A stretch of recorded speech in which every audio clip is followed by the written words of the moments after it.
Thank you very much. This is Diversity TV once more. It's another Friday in partnership with Alta TV. I'll start with some political comedy. Donald Trump was told that he doesn't show empathy. So when he went to North Carolina, where there is the earthquake, where there is a hurricane, he hugged a young boy and he come under lots of criticism that the boy is white or because the boy is in the area, the boy will have to go for therapy. It's interesting how this is playing out. And of course, back in Edmonton, and of course in Alberta, we also have the scenario where the opposition leader Jason Kenney visited India. Interestingly, some of the Indian authorities came out sharing on their social media that he is a cabinet minister or some kind of man in authority in Canada. How could you have booked for an appointment with somebody without knowing what they do or their exact position? Today is another day we are sharing community news in Edmonton. Weekly, as always. My name is Franklin Agbo, and behind the camera we have Age, Reg, and Rene Shibula. She's there, is giving us support. So the first story today is going to be on the city working on improving it and making it better for a bigger city above 1 million people inhabitants. Because we complain a lot about Edmonton. Outside, as you can tell, it's snowing. In September, we always complain about the weather, we complain about construction, we complain about potholes. But on the 18th of September, the city took a giant step in supporting our brothers and sisters who are undocumented. We invited somebody who knows too well the city in and out to share his ideas about what this means to the city. So Fahad Muga, who ran for the mayoral election in Edmonton last year, had the chance to share this, and thank you, Fahad, for coming here. Yeah, thank you, Franklin, for inviting me here. And certainly, our city is growing, and I believe the most important thing right now is to look at how to make our city affordable for the citizens, because our taxes are growing and there are a lot of capital projects which are coming, and there are projects where we need maintenance, and we are spending millions of dollars there. So we need to be very critical of the cost that we are going to incur as we move forward with a growing population. Okay, so are there any other ideas you have with respect to the city is growing, yes, but also the city is also becoming very, very diverse? Do you have some ideas around diversity and inclusion for the city of Edmonton? Fahad? Yes, I did pitch the same ideas during my election campaign, is that we need to include diverse communities in our agencies, boards and commission, and certainly we have a lot of qualified people who have experience, who have education, and they can bring a lot of value to the table. Unfortunately, if we look at our agencies, boards and commission today, we don't see the reflection of our diverse communities. Thank you. There is something that I have to talk about today, unfortunately, even though it's not part of this conversation, is the fact that today Edmonton is working towards becoming a sanctuary city, which means undocumented immigrants can access city services without fear. This policy was proposed and was approved by the city of Edmonton on the 18th of September.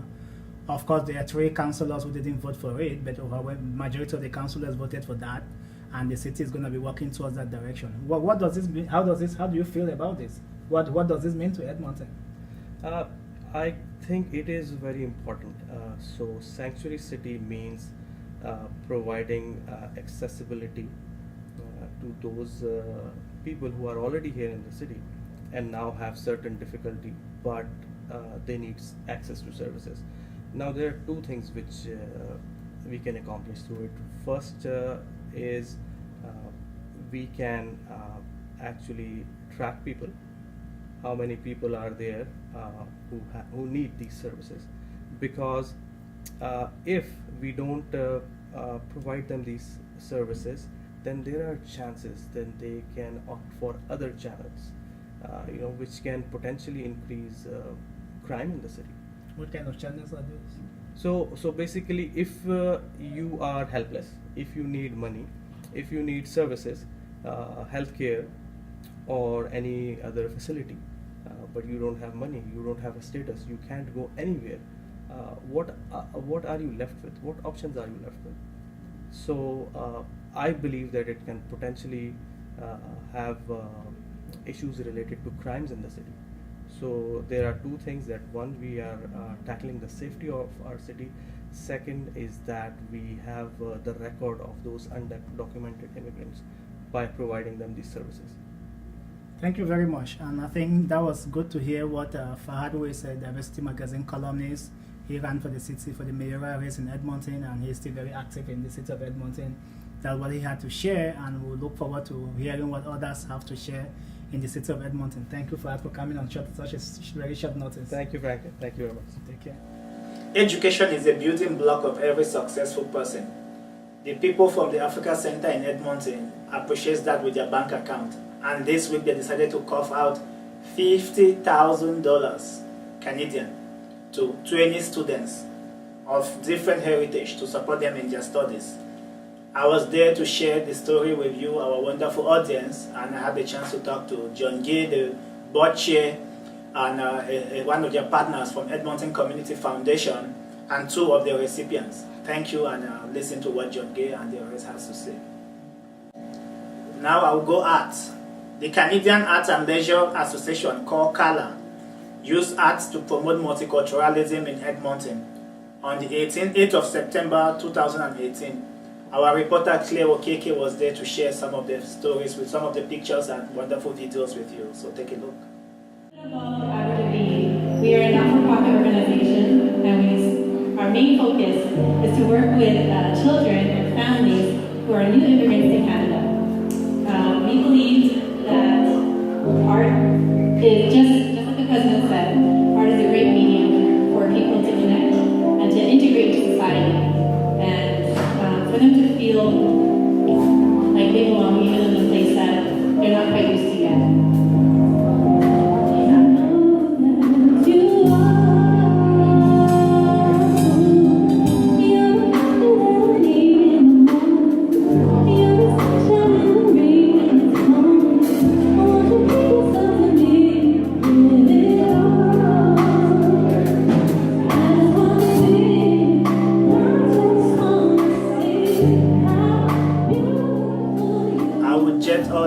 Calgary, the great city of Calgary had the chance to celebrate the International Film Festival this year.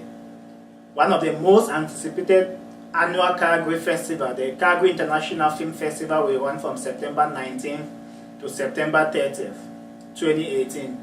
And film screenings will occur at different locations within the Eau Claire Market Theatre. This year, like previous years before, the festival will feature a number of films from different parts of the world. It will feature about 3 films shot in the African continent. So take a look at some of the wonderful pictures of the launch and enjoy.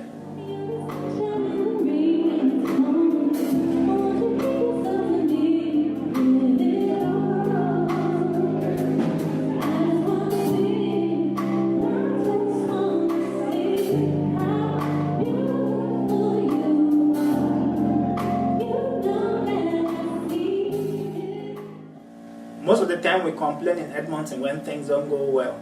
We blame one person that you know too well, we blame all the time is the city.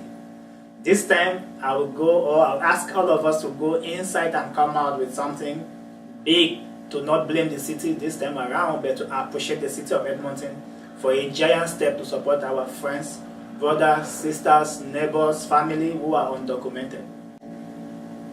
Through consultation with community agencies and internal stakeholders, City of Edmonton administration found that the majority of municipal services are accessible to undocumented individuals. An internal review determined 5 municipal services and programs that may require forms of identification or verification of income. These include the Right Transit Program, Leisure Access Program, Community Peace Officer Interactions, Vehicle for Hire, Licensing, and Adult-Oriented Business Licenses. While providing specific proof of immigration status is not a requirement of these city services or programs, undocumented individuals may still not access them due to fear of experiencing sanctions resulting from the discovery of their immigration status. good news. On September 18, 2018, the proposed city policy C606, access to municipal services without fear, will govern the city's approach to improving accessibility for undocumented individuals and ensure that city programs and services are accessible to all Edmontonians, regardless of immigration documentation and status. Thank you, the city, for doing that. But interestingly, 3 councillors said no to this. They said no to supporting people who ran away from war, from persecution, from threat, from all kinds of bad things you can imagine to come to Edmonton, which has given them shelter, and Edmonton, which they call home. Those 3 councillors are John Zadig, Ward 3, Ward 7, Tony Katerina, and Ward 11, Mike Nickel. You can tell that diversity reached out to these 3 councillors to hear what they had to say, why they see no point supporting somebody who is in dire need of help. We had a response from Ward 3 Councillor John Zadig. Thank you for your email. I voted against the city's access without fear policy because I feel our resources are better used helping undocumented Edmontonians attain legal status.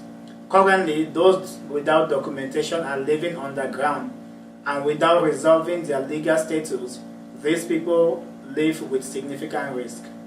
I cannot support a policy that drives vulnerable people further underground.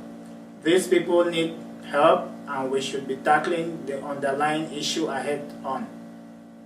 Respectfully, sent from the office of John Zadig, Ward 3 Councillor, City of Edmonton. Another councillor who supported, well, not this time supporting, another councillor who was very vocal and supportive is Councillor Sarah Hamilton, who had to share this on Twitter. I spoke at the City Council because we cannot allow divisive rhetoric to take hold. Thank you, Sarah, for sharing this and for supporting. Champions Leagues are back.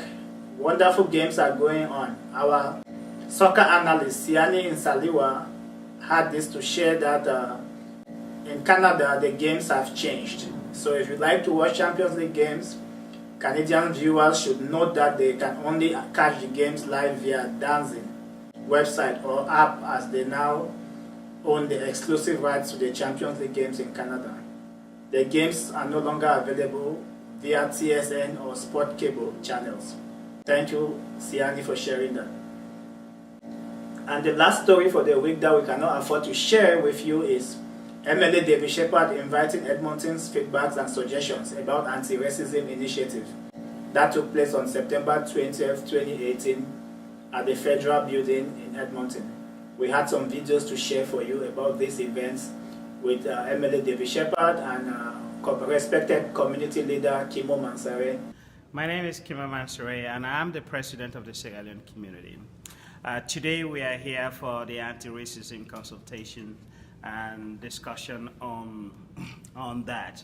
And I've been fortunate to be in the previous consultation with Minister David Eggen, and 2 or 3 times even I went to the legislature after a general consultation where I was selected among few people who went to talk about the issues about racism and discrimination in Edmonton.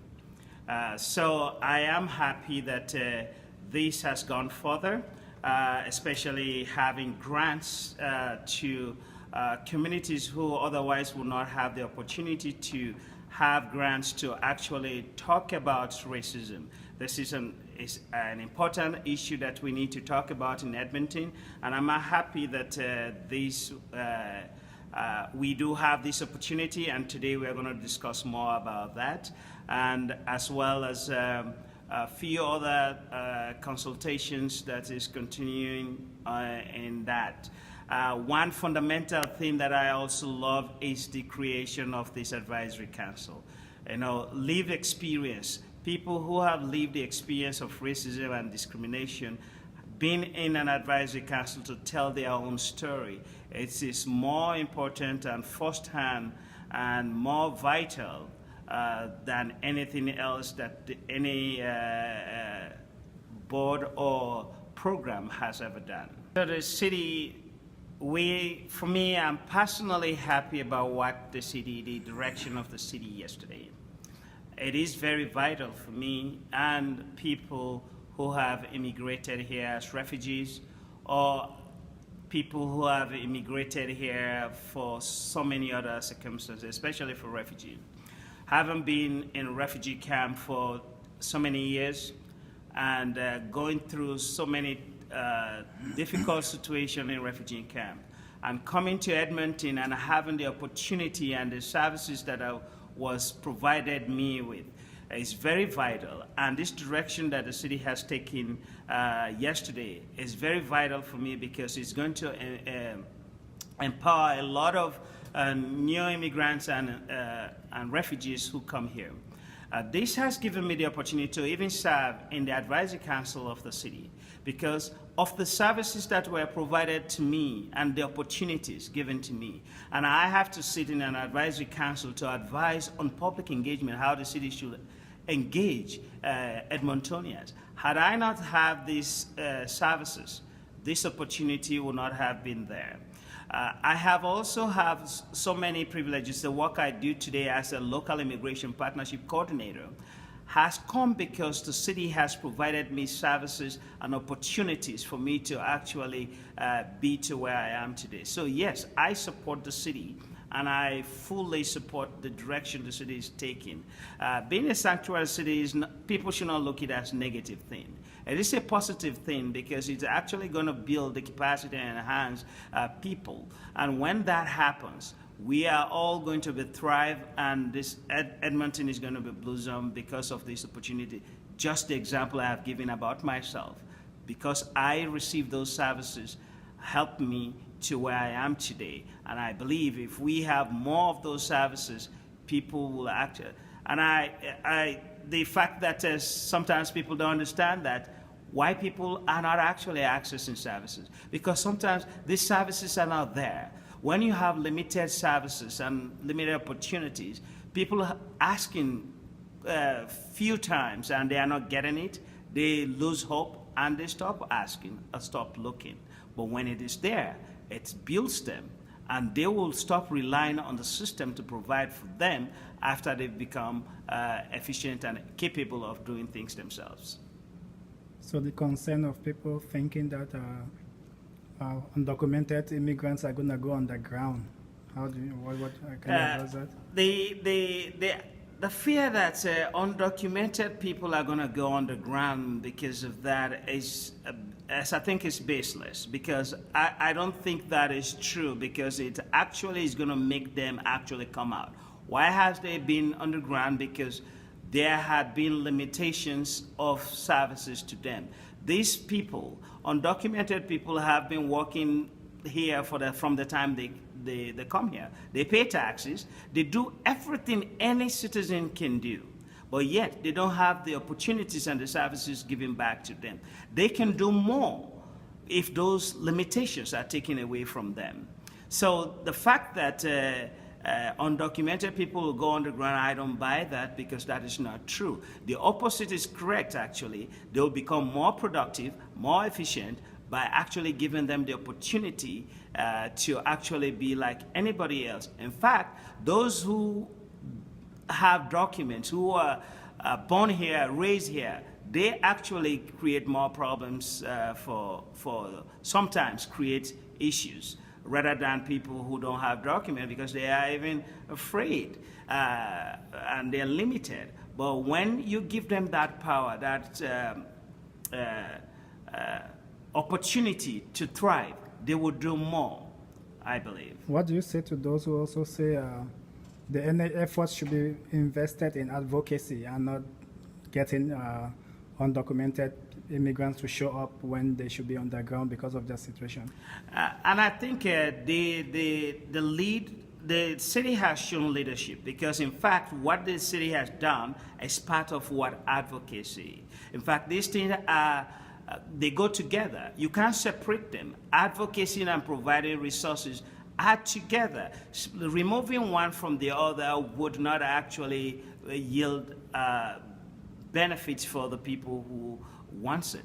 We have to take a two-pronged approach in terms of advocating for those people, and at the same time providing the basic resources that these people need. And when we do that together, we'll see that the lives of these people are going to be changed, and the lives of the economy is going to grow, because they are going to contribute to that economy. Because we have professionals, we have, in fact, some people have actually come here, got their degrees, and some even came with their skills. But they are not able to use the skills because of this. But if they are given the opportunity, we lack so many areas of skilled people, we would be able to actually do more if we advocate for those people. And advocacy in terms of their health, in terms of so many other areas that actually we have health disparity in Canada and in Alberta, of course. There are some disparities in how healthcare is delivered to immigrants and how healthcare is delivered to the rest of Canadians. Hi, my name is David Shepard. I'm the MLA for Edmonton Centre. So tonight I'm hosting a anti-racism community consultation here at the Federal Building at the Alberta Legislature. This is building on the work that Minister David Eggen did last summer, where he went around the province and spoke with various groups about their experiences of racism discrimination here in the province of Alberta and what they felt government could do to help combat it and help provide support to communities. So our report came out this past June, and there's a few pieces that are involved with that. And now this is our opportunity to go out and start talking with folks about some of these steps that we've put forward in the report and how they feel those should play out. So some of the ones that have been talked about most recently, the new Anti-Racism Advisory Council. So we just recently had the close of applications for that. Nearly 300 people from across the province applied to be part of that council, which will be 25 Albertans. That'll provide advice for us on how we move forward as a government. So looking forward to the process and seeing those names announced soon. We have the Anti-Racism Community Grant Program, which has begun. We've had the first round is closed. The next round is coming up on November 1st. So I know that they're vetting. They've been working with organizations, talking with them about some of the initial proposals, and we should see some announcements in the next couple months about the first round of grants for that. Then thirdly, we're continuing with these types of community conversations. So there's other elements in there, looking at forming a provincial hate crimes unit, looking at how we can try to improve diversity within the public service and within the government of Alberta, how we can better celebrate the diversity of communities that we have across the province, whether it's through festivals or other grant programs or proclamations or other approaches we could take. And also tonight we're going to be talking about the education portion of that. So we want to make some additions to the educational curriculum to talk about with students about what racism and discrimination is, how we can combat it, and how we can help address it and give them some tools they can work with. So tonight we've got, I think, nearly 80 people from the community who are going to provide some input, some thoughts on some of those different areas. Then that's information I'll be able to take back to our government, and it's going to inform how we move forward in the process. Once more, thank you for watching Diversity TV for this week. We hope to share much more with you next week. Enjoy. Go to our website for lots more stories, diversitymark.ca. Thank you once more. It's been a pleasure, and we'll continue our relationship between Diversity TV and Alta TV. Have a very good weekend.